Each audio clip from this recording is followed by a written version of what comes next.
Prime Minister Pham Chinh and First Secretary of the Communist Party of Cuba, CPC, Central Committee and President of Cuba, Miguel Díaz-Canel Bermúdez, attended a meeting with Vietnamese businesses in Hanoi on September 2.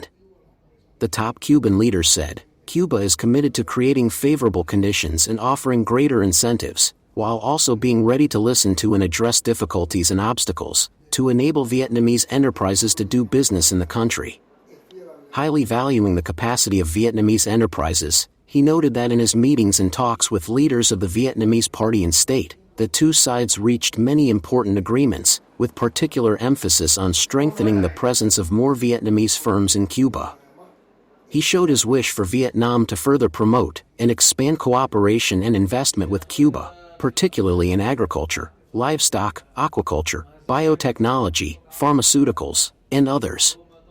Prime Minister Chinh, in turn, called on Vietnamese enterprises to put themselves in Cuba's current position and, from that perspective, share with Cuba just as Cuba once shared with Vietnam.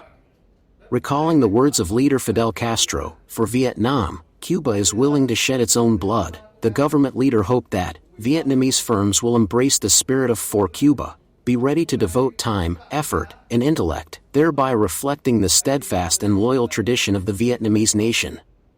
Emphasizing the importance of intellect, time, and decisiveness, he called on enterprises of both countries to cooperate with sincerity from the heart and rationality of the mind in order to achieve practical results.